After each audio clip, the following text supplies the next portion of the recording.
May the words of my mouth and the meditations of all our hearts be acceptable in your sight, O Lord, our rock and our Redeemer. Amen.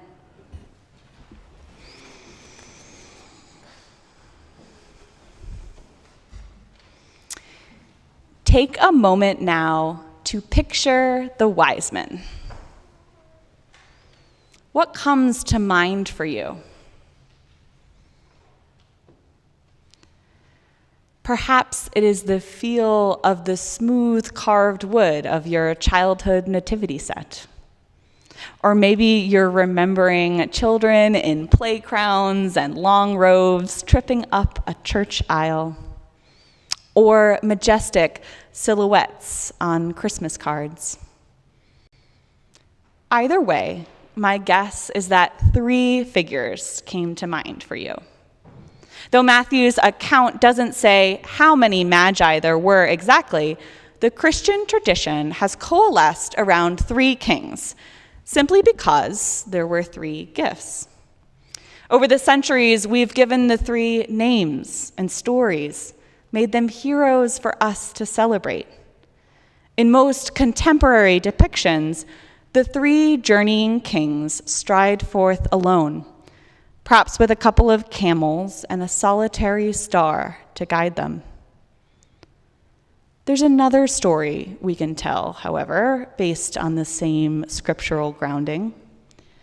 To make a long journey in that time, the Magi would have needed caravans of attendants and camel wranglers and guards and scouts and various support personnel, especially if they were bearing valuable tribute.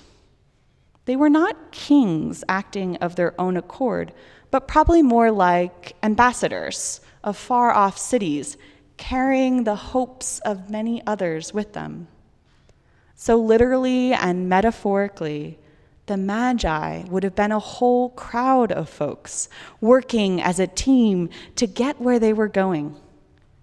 Over time, this entourage has been erased, the whole group whittled down to just 3. We've done the same to Mary and Joseph, too. We speak of them as lonely, huddled figures struggling up the path to Bethlehem. Banished to a stand-alone stable, Mary gives birth with only the ox and ass to witness her labor. But Mary and Joseph were not traveling to an unknown foreign town, desperate for the ancient equivalent of a motel room on Mary's due date. They would have been welcomed into Joseph's family's ancestral home for quite some time, perhaps most of Mary's pregnancy. The 2011 New International Translation of the Bible translates that phrase we classically know as "no place at the inn" to the more precise "no guest room available." The family house was bursting at the seams. In that era, animals lived inside the home too, on that first level. So that's where Jesus' manger would have been, right downstairs. And while these are all interesting details for us to ponder, what was most profound for me to learn, the thing that shifted something inside of me, was the realization that Mary would not have given birth alone. In this most dangerous moment in a woman's life, Mary would have been surrounded by relatives. There would have been older mothers holding her hand, sisters fetching her water, midwives coaching her through. These women would have breathed and panted with her, sharing in her pain and finally her joy. There are indeed tales of these midwives in older Christian legends, but they too have faded away. Telling the story as a tale of solitary protagonists is narratively easier, of course, for pageant casting and household decorations alike.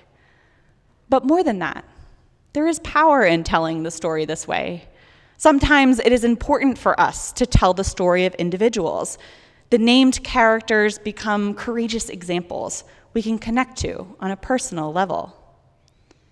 It's the nature of how we tell stories. And the particularities of the English language compound our focus on the individual. Take, for example, the language of our passage from the prophet Isaiah. Arise, shine, for your light has come. Old Testament scholar Rolf Jacobson notes that the native English speaker intuitively hears the you as second-person singular. However, the you in this passage, and this is clearer in the Hebrew grammar, refers not to an individual, but to the whole city of Jerusalem. You, the people of God, your time has come to be the means through which God will heal the world. Listen again to the overwhelming populous abundance of the prophet's words. Nations and kings, sons and daughters, nurses and infants, multitudes, all gather together, peoples drawn in. In Isaiah's vision, salvation is collective, not individual. Salvation is through belonging, not personal choice. Epiphany invites us to zoom out and see the community once again. This season, we celebrate the first groups of non-Jews who dared to believe that God's story of salvation was about them, too. We marvel in the revelation that God chose a particular people, the house of Israel, to enlighten the rest of humanity. In Epiphany, we celebrate that God's vision is greater, more expansive than our own human assumptions. It's about more than individuals. We fill the crowd back in. There's a particular way we tend to look back on our history, as if we stand on the shoulders of giants. We credit the first, the few, the best with who we are today. We attribute the revelation of Epiphany to the three kings, Jesus' birth to the Virgin Mary, Gentile conversion to St. Paul and his letters. But taken from another angle, it is perhaps more accurate to say that we stand on the top of a whole mountain range. We owe our elevation to centuries of vast and anonymous groups of people who strove together, rose together, lifted one another up. The women with the towels and the warm water, midwives and messengers, servants and slaves. That first early network of churches hashing out what Jesus' story could mean for us and them, of which Paul is just one voice. In this particular moment, in our day today, remembering the whole community matters. We live in a culture that encourages us to see ourselves as main characters and places a premium on individual choice above all else. Our society is designed to make certain people invisible. Waiters, servers, custodial staff, delivery people, all these sorts of jobs are purposely constructed to be as unobtrusive and behind the scenes as possible. That's why it took such a concerted effort at the beginning of this pandemic for us to recognize and celebrate the essential workers that keep our whole way of life functioning. It's why, in our fatigue and frustration 2 years into this, it's been a struggle to keep that appreciation up.